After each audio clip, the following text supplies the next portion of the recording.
Welcome to a special edition of Safari ChangeMakers, where we address the video that was a social media sensation showing overcrowding of vehicles at a Wildebeest river crossing in East Africa's Serengeti. This is Safari ChangeMakers. Conversations with Africa's most innovative visionaries, the guardians, pioneers, and trailblazers, offering solutions to the most pressing challenges facing the continent. Overtourism, human-wildlife conflict, the climate crisis, and environmental degradation. Conversations that reveal bold strategies for sustainable tourism leading to economic opportunities for indigenous communities while protecting local ecosystems and wildlife. Here's your host, founder of Artisans of Safari, recognized by Travel and Leisure and Condé Nast Traveler magazines as one of the top travel specialists for Africa, Karin Jones. Welcome to a special edition of Safari ChangeMakers, where we address the video that was a social media sensation showing overcrowding of vehicles at a Wildebeest river crossing in East Africa's Serengeti, which has led to some big backlash.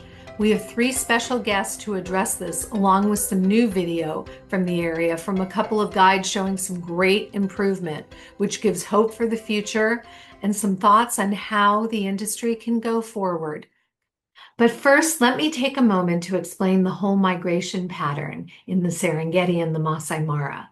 The Great Migration isn't a single event. It's an 1,800-mile clockwise journey that's been happening for millions of years. Nearly 2 million wildebeest plus hundreds of thousands of zebra and gazelle follow ancient rainfall patterns through Tanzania's Serengeti and Kenya's Masai Mara. The key migration timeline is this. From December through March, we've got the calving season with babies being born in the southern Serengeti. From April through June, we've got northern and western movements beginning with herds reaching the Grumeti area around May and also into June, crossing the Grumeti River while there. From July to October, we've got those Mara River crossings, which is the peak tourism season. And starting in October, November, they return the journey south. The river crossings are just 3 to 4 months of a year-long cycle, but they generate 70% of safari tourism revenue in this region, and that's the pressure we're dealing with. What makes the crossing so critical? We've got crocodiles in the river, fast currents, and very steep banks. The herds can wait days for the right moment to cross, and one disturbance can panic thousands of animals, causing stampedes. When animals can't complete the crossings, they may abandon the attempts entirely, disrupting their natural migration timing and access to fresh grazing areas. Now that we've shown that, we're going to show you the video from professional safari guide Nick Kleer that sparked this conversation during what should have or could have been a routine safari day. And then we'll be speaking with Nick. We're confronting a crisis that threatens the very soul of safari tourism. What happened at the Mara River in July wasn't an accident. It was inevitable. And unless we act now, it's going to happen again. Hey everyone. I'm very shaken up after what I've just seen. Something needs to change around this migration. I've never seen behavior like what I just saw now. On the other side of the river, on our side, we had about 10 cars parked good distance away, allowing the wildebeest, when they cross some space to come into. The cars on the other side blocked all of the crossing points, making wildebeest jump off cliffs. When the wildebeest eventually made contact with the water, the cars rushed in, blocking the entry points even further. And then all of the passengers were allowed by their guides to get out of the car. So Tanzania specialists, leopard safaris. I'm going to try and zoom in on my photos that I've taken and name a couple of other companies. Please, anybody that's following me on here, please don't go with these companies. I'm going to be tagging all of them, and I'm going to be naming and shaming. I'm going to be reporting this to the authorities as well. I've never in my life seen anything like that. They stopped the crossing several times, and a couple of wildebeest were injured from jumping off the cliffs. I'm shaking. I'm f***ing furious. So all of these cars over here have blocked the crossing points. Wildebeest were jumping off of cliffs. Tanzania Parks, where are you? Tanapa Ranges, where are you? Serengeti Ranges, where are you? Look at the f***ing state of this, man. Are you joking, guys? Guys, this is... I'm sorry if I can't keep the phone still, but these wildebeest have been so badly disturbed by these flipping people at the backyard. I've never seen behavior like this in my entire life. This is insane. I'm here today with Nick Kleer, safari guide and wildlife photographer. Hi, Nick. Hi, how's it going? Nick has led safaris across 12 African countries and uses his platform to advocate for ethical wildlife practices. So, Nick, since you captured this footage, can you take us maybe for 2 minutes and walk us through what you witnessed that day at the Mara River and what was happening from your perspective as a guide? Basically what happened was, and there's a lot of pressure at the moment, there's many reasons for it, but it's the peak of the high season. So there's a lot of vehicles in the reserve and a lot of pressure for people to want to see crossings, particularly if people coming for a day or 2 days or things like that. And I think this particular day, there was a lot of wildebeest building up. There had been a small crossing the day before, but nothing big. So I think everybody was anticipating a big crossing. And there was just too many vehicles on the other side of the river. And the wildebeest had started at crossing point number 5. Just so people know, all the crossings are sort of numbered. There are other places that they cross, but the major crossing points have been given numbers so people know where to go. And crossing point number 5, the wildebeest were trying to get to, they couldn't get down to the bank. There was just no ways that they could reach the edge or reach the crossing points because there was too many vehicles just stacked like dominoes all the way along the edge. So the wildebeest were going, but turning back and running around, and eventually they decided to move towards crossing point number 4. So we had seen this from the far side. We had quite a nice sort of bird's eye view from a little bit higher up, watching where the wildebeest were moving, waiting to see if they were coming towards the river as well.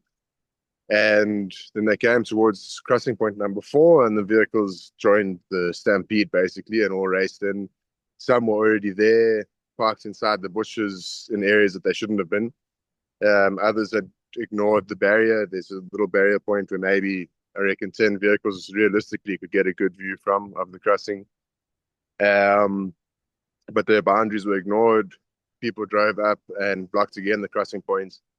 And eventually somebody opened up a car's gap and a wildebeest made it through and down to the water. And then a few wildebeest started joining, and quickly that turns into chaos, right? In between all of this, cars are racing through at the back. People are starting to climb out their vehicles and running towards like the fronts of the cars and stuff and where the wildebeest are crossing, which causes more chaos. So some wildebeest had got to the water, turned around, saw the people freaked out, running down the rivers this way, that way, back up the bank. The space had been closer. There was a bit of a panic amongst the wildebeest, and then the ones that were down by the river carried on and crossed, and the others turned and ran away the opposite direction, obviously. So a massive interference. There's a bridge a little bit further downstream, or upstream rather, from that crossing point that was washed away several years ago. So I think that's put a lot of pressure on that particular side of the river. But regardless, it was too many cars. I think even if you divided them in half and put them both sides, it's too much. Like everybody can't possibly get a view, and it's putting too much pressure on everybody involved, the animals, the people, it's just crazy. And that day was the worst I've seen, for sure. What do you think, from a guide's perspective, what stops individual guides from enforcing better practices? I think part of the problem is that because it's so popular and because there's some companies that are putting a few hundred vehicles out each day around East Africa, they're not always using good guides or sometimes even guides at all. I think sometimes it's just drivers getting into these vehicles, and everybody on the ground, like, it's a tough one because all the locals are looking to make a living, obviously. And for a young guy, he's going to chase the tips and stuff. He doesn't really know much maybe about the wildebeest migration. and he's got guests pushing to try and get a spot. He sees, maybe senior rangers or things breaking rules or something like that, and he's like, cool, if that guy is not abiding by the rules, I'm not going to. So it's that kind of mentality, I think. And I'm not pointing fingers at any senior rangers either, because there are very good guides and things around in East Africa, and then there's some that are not guides at all. And I think in this situation, it looked to me like people just sort of followed, as the wildebeest do, they follow the first one that goes, and everybody just does the same thing, and it becomes a rush. And as soon as people get into that frenzy, I mean, you see these Black Friday specials in America where people go shopping and there's just like pushing and stampeding through the door. That's kind of what it looked like, trying to get to the best place to take a photo or take a selfie or whatever the case is. It was the worst side of human behavior that you can see. So I think it's hard for these guys that are there trying to police it to stop if it's that many people. If it gets to that point, it's... So as a guide who's regularly at these types of crossings, what would actually work on the ground? What changes would guides support, do you think? I'm all for raising the park fee. I think we spoke about this previously, and gorillas, like we've spoken about, they've got a very high fee, and unfortunately, yes, some people won't be able to go, but you can have a local price and an international price. And you can say that there's so many permits per day that are allowed to see these animals. And if you know how much money is allowed and how many permits are allowed each day, you know what the total figure should be for each day that's in turnover of the park. And then the extra fees that they bring in through the increase, they can use to put some more rangers on the ground. And it just needs to be more strictly policed. And I think that if guys are breaking the rules around these crossings, then they should be fined heavily, as the company should be that holds them, because then the companies themselves are going to start making sure they've got good guides in place. And it's not a personal attack at anybody as an individual, but it's like all of us as a collective, I think, have obviously contributed to this. It's everybody that's involved. It's been growing for years. We spoke about this the other day as well. It's not just one problem, it's a collective. So it's got to be a collective effort to try and get it right and protect it and get it back to what it should be. And a fight like this is maybe the start of something positive, and then it needs to be conversations from all sides about how things should work, Because the migration crossings at that river area happen to be during peak season, right? Which is holidays in July, August. And this is when safari operators maybe make a bulk of the money. Are there some things that we can do, though, to sort of help that pressure? I guess like if we're looking at it from an operator point of view, is to point people all around the place and not only just go see these particular things. I think that everybody that I speak to, if they're first time and they've got some sort of knowledge of what they want on safari, everybody that I speak to, at least from America, mentions to me 3 places. It's Ngorongoro Crater, Serengeti, and the Masai Mara. Yeah. And that's all that they know until you point them to other things, because that's the thing that is most heavily marketed, obviously, is the great spectacle of the migration, right? And it is incredible to see, but it's not only incredible to see at that point. And actually, a lot of people that are going and seeing it at that time are seeing things that they don't want to see. They don't want to see wildebeest in a panic crossing the river. It's not all like beautiful, there is times where wildebeest break their legs and they get eaten by crocodiles, and there's baby zebras that might drown and stuff. It's chaos. So it's not the most beautiful thing to see. There's a lot of panic and whatever. It is incredible, but the beautiful things to see, there's the rest of the year. You can go and catch up with the migration elsewhere in the Serengeti, from the bottom to the top into the Masai Mara, and maybe just spread the love and see them at different times. And then you get to see different behavior. You might get to see a lot more calm in the animals and get to appreciate their volume rather than at a panic time. Yeah. That's maybe one way. There's going to be lots of ways to try and improve or for things to get worse, I guess. Yeah, I was up at that same area that you're talking about, where the crossings are, in 2019 in February. And it was so peaceful. The guides at the lodge that I was staying at were so happy because we didn't spend hours at the edge of the river waiting for the wildebeest to cross. And the wildlife was spectacular. I mean, it was And there were no vehicles. It was just stunning. The same area that you were at that day, Yeah. you know. Well, I mean, we got very blessed with the day after all of that chaos. We went back down to the river early in the morning, and we got 5 crossings at exactly the same crossing point that I had mentioned without other vehicles. We had maybe 1 or 2 vehicles on the other side and then 1 or 2 on our side. And the difference was immense. Like the behavior of the wildebeest, the crossing, obviously the volume of what you can hear without all the people speaking and laughing and shouting and whatever. It's it's much, much more incredible, obviously. So we were very lucky somehow to get that. What do you attribute that to? Was it just luck? Nobody was around that day, or? Yeah, I think a bit of luck. I think also there was a lot of wildebeest on the other side wanting to cross to our side, Mhm. and it was early that we got the crossings as well. So all of the like the big safari operators and stuff, or whatever, hadn't got there yet. So they still had to make their way there. So I think we were maybe just before the traffic or the scare of the day before, because that's when the video had started going viral. Maybe people just sort of backed off the river a little bit or something, that they didn't want to be caught in chaos or something like that, because definitely not everyone that was there was doing bad things, but Sure. it was chaos. Yeah. Yeah. Do you think that this problem can be solved?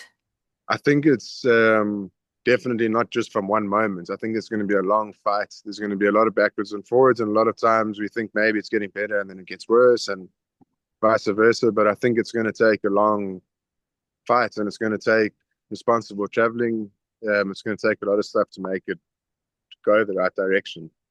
So I think if the collective of us all get together and we push for change, it will change, because they're going to have to, like the people on the ground are going to have to listen to pressure from the outside, I guess, if they're not willing to change themselves. And there's different stakeholders and different parties, right? So you're a safari guide, I'm a safari planner. Then there's lodge owners, there's the government, and then there's the clients themselves. Do you think there's anything that I can do when I'm planning safaris for clients that I can do differently, or things that I can discuss with them ahead of time I that would think help? the more time that I've had to process all of this and all the different conversations I've had around this particular moment and what the direction forward is and stuff is, I think that it just needs to be, as Coca-Cola still advertises to everybody, everybody knows that Coca-Cola is there. You feel like one the more that you see it, right? So I think that we need to put that forward in terms of ethical safari habits and behavior and what people should expect. And if they don't get that, that they should be upset or be able to say, hey, I'm not happy with this. Like, let's give some respect or space or whatever to the animals. And I think that that's a quicker way to make change, because everybody's going to want to go and see these things, but most people are going to want to be ethical about it. And if they don't know what's right and wrong before they get there, then that sort of might change things. Maybe from all of our sides, we should say this is what to expect in this place if we're not physically going with ourselves, and say this is kind of acceptable, this is not acceptable, this is where you should be, and it shouldn't be, just painted in black and white for people so that they know what they can and can't do. The same way that when you get on a game vehicle with most guides, they give you a briefing of you have to sit, you can't stand, you can't lean out the car. It doesn't matter if you've been on safari 100 times or it's your first time, you should be getting a briefing when you start a safari at a new place. So I think maybe that's one way to do it. And then obviously for people themselves, if they're researching, to not just go for the cheapest option every time, because cheaper generally does not mean better. It's common sense. Obviously, there's people that are making it too expensive, and then there's people that are making it very cheap. But very cheap often means that they're not going to be paying their guides very well, so you might not get a very good guide at the end of the day. Yeah, So if you're going to do these things and you're going to want to see, and most people say they're going to come to Africa and tick it off their list, you will be back, and you don't want your first time to have a bad taste. You want to be able to go and enjoy, and rather save up for another year or two and make it proper and make it ethical and make it worth your time. agreed. Well, thank you so much, Nick. I want to let you get back to your beautiful day there in Sweden. Yeah, And thanks. are you going to be heading back to Africa soon? So I am going back to Africa in the next few weeks, but my next trip is to Brazil. So I Oh, host some safaris in Brazil around the jaguars. So I've got 2 safaris there doing jaguars and giant anteaters, and then to Chile for the pumas to go and photograph them. So lovely. South America is my next one. Yeah, it's Oh, going to be awesome. fantastic. We will talk soon. So thanks so Thank much, you very Nick. much. I appreciate you taking the time, Karen. Thank you. Yeah, yeah. You Have a have good a one. wonderful day. Bye-bye. Cheers, you too. Bye. We'll be back with more Safari Changemakers after this. Safari ChangeMakers is brought to you by Artisans of Safari. Beyond the map lies adventure. With nearly 40 years guiding travelers into Africa's hidden sanctuaries, we craft journeys as individual as your fingerprint. Expertly designed, deeply personal. Connect with Karen at artisansofsafari.com for your collaborative consultation. Your safari, your story. Artisans of Safari. I have with me now Kieran Day, safari operator calling in from Nairobi, where his connectivity was such that we had to revert to phone instead of video. Kieran is the CEO of Kelly and Peacock Safaris, one of East Africa's most established operators, with operations across Kenya, Tanzania, and Rwanda. With 30 years plus in the industry, Kieran understands both the commercial realities and conservation challenges of safari tourism. Hi, Kieran. The issue, though, Karen, is you as an outbound operator are compelled to give your clients a solution to their requirements that are defined by their time parameters, not yours. Yeah. And it's a big sell to someone saying don't travel at this time. Yeah. But that's the direction we should be going in my opinion. And look, I mean, it's not about children being off school, because we're still dealing with empty nesters and baby boomers. Okay, multi-gen travel is different. I get that. But for all the others, they don't have to travel between the coldest months in East Africa. Yeah. When you've got 8 other months of the year to enjoy the spectacle of migration and just the abundance of wildlife generally, the diversity of the landscape, the cultural diversities that exist across the region.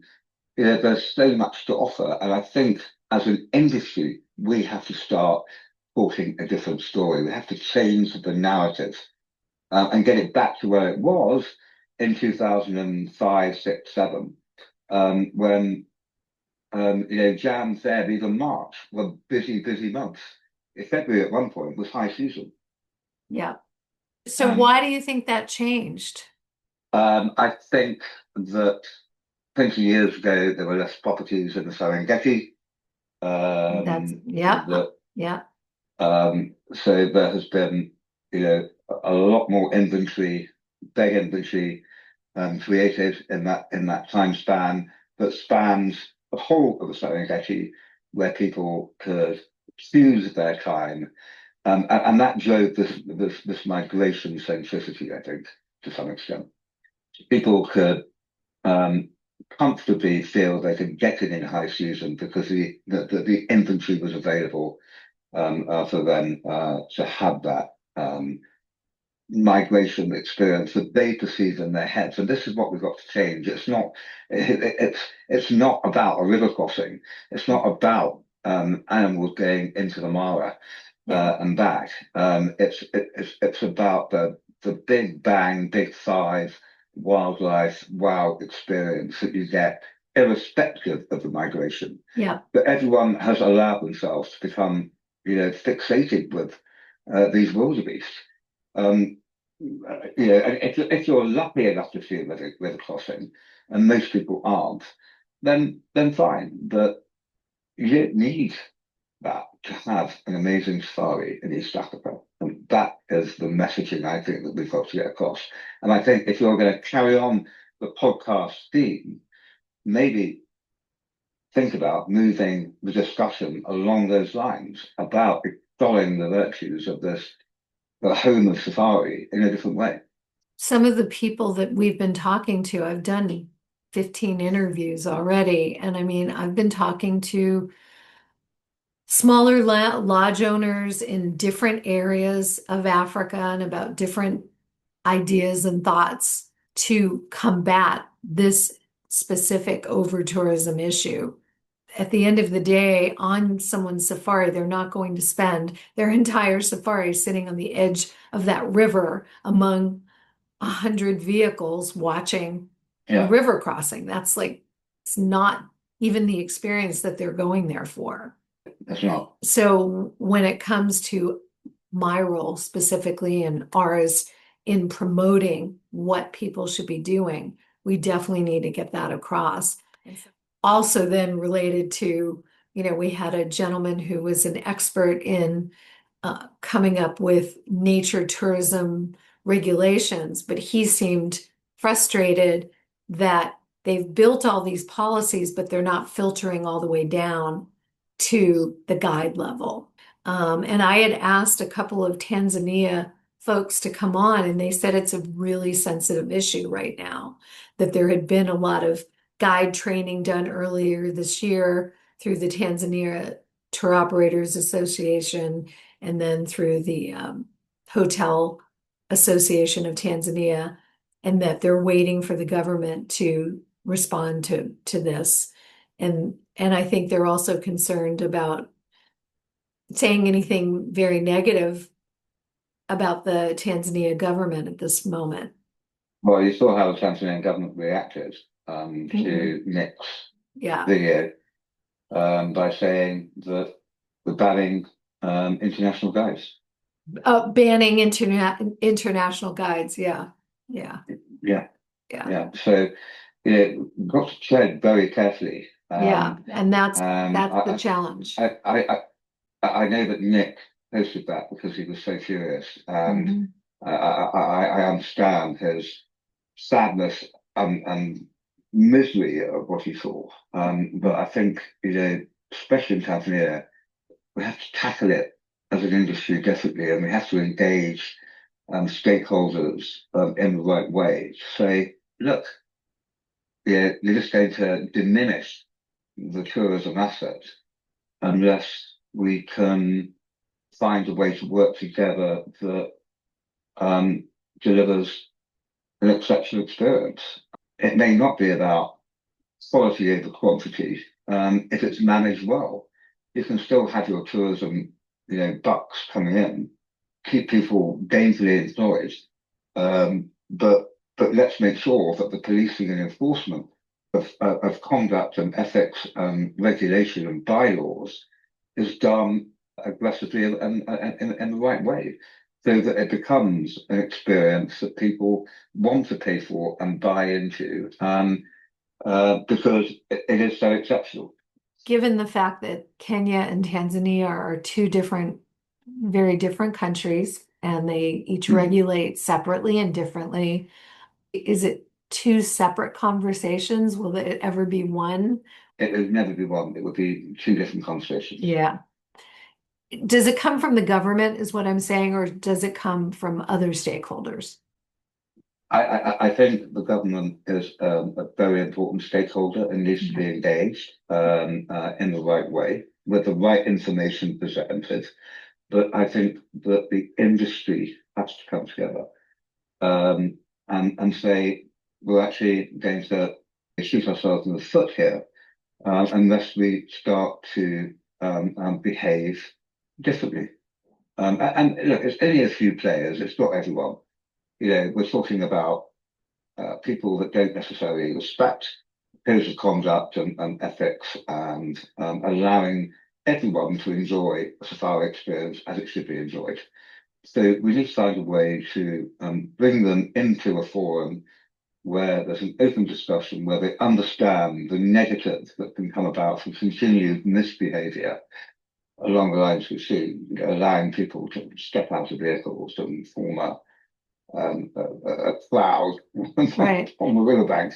But then really Nick's video did inspire this conversation by putting it out there, even though people tend to people tend to react in very black and white ways, like let's not send anybody to East Africa, or saying we shouldn't let international guides here who are going to post videos like this. It may be, but also I think it's really important to understand, how how mindsets work in different parts of the world. And how people can become very defensive about things like this, and react accordingly. So that's why I say I think a very balanced approach to this is important, a very balanced view, and setting out an argument or a proposition that sees it from everyone's perspective. And that requires the buy-in, whether it's you in LA, me in East Africa, the government of Tanzania, the Narok County Council for Masai Mara, whoever it may be. The arguments the arguments don't differ either side of the border. The parties and how they react differ, so you have to nuance the arguments, I think, to make sure that the message is understood in the right way and in the right context. What about the argument that, there's a lot of one-off smaller vehicle, guides. They drive up there for a few days who are coming in and bringing clients in and aren't as well trained. Yeah, I mean, I think in Kenya we have CPSGA, Kenya Society of Professional Guides Association, whatever it's called.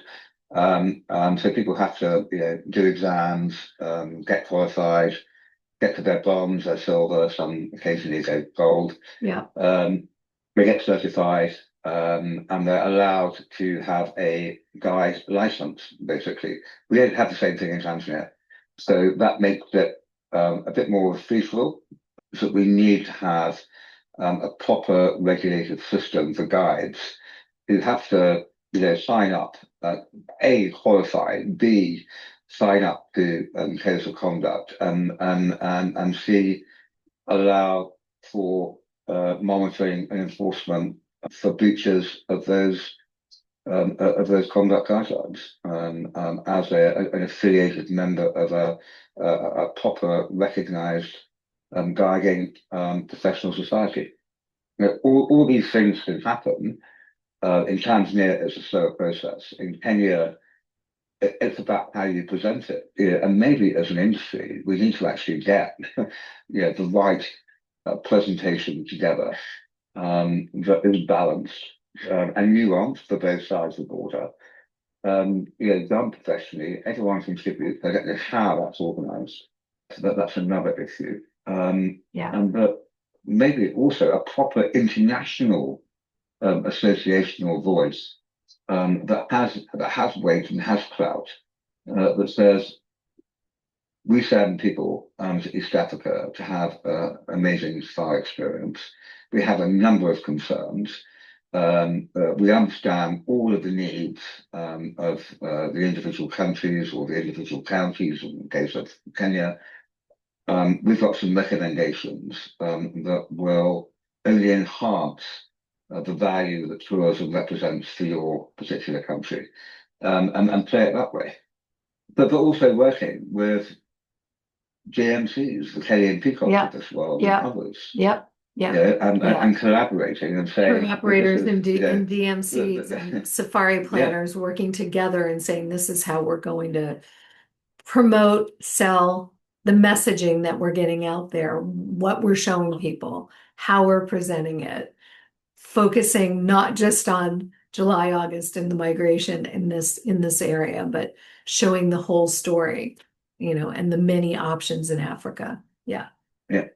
And then also doing a comparative analysis of what happens in Botswana, for instance, or Namibia, or other high value destinations, and saying, look, we're not a Botswana, we're not a Namibia, but this is what happens. And if you're a paying guest at the luxury end of the market, there are certain expectations.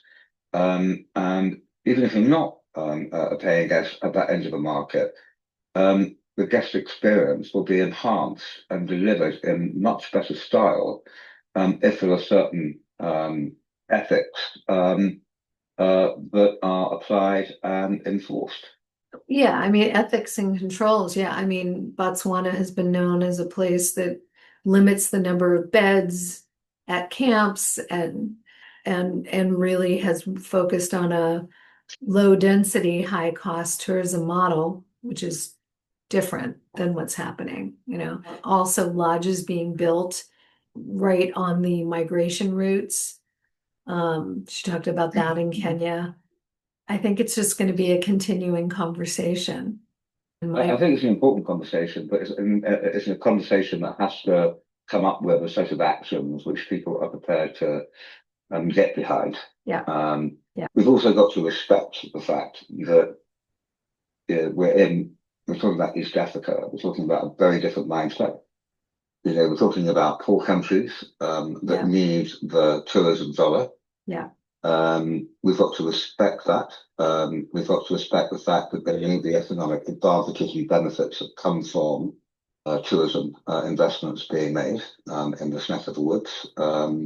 We just have to find a strike balance, not dictate, not come across as dictators, but come across as problem solvers for all stakeholders involved in the industry, including the government, including the park authorities, including the county government, and so on and so forth.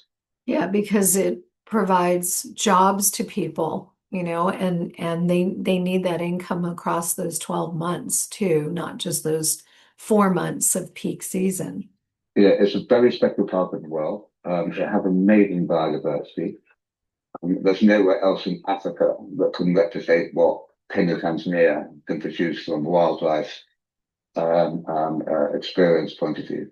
And we need to make sure that all the stakeholders recognize the value they're sitting on and act to preserve that value, not diminish it. That's it for part 1 of our special edition of Safari ChangeMakers. Be sure to join us for part 2, where we continue unpacking the issues raised in Nick Kleer's viral video. We'll be joined by Nikki Fitzgerald, a true safari legend and the leadership force behind more than 40 iconic camps across Africa. She brings a vital perspective on how we got here and what real solutions might look like. Plus, we'll share new footage from the Mara showing promising signs of progress. Don't miss it. Subscribe on YouTube and follow us wherever you get your podcast. Until next time, I'm Karin Jones.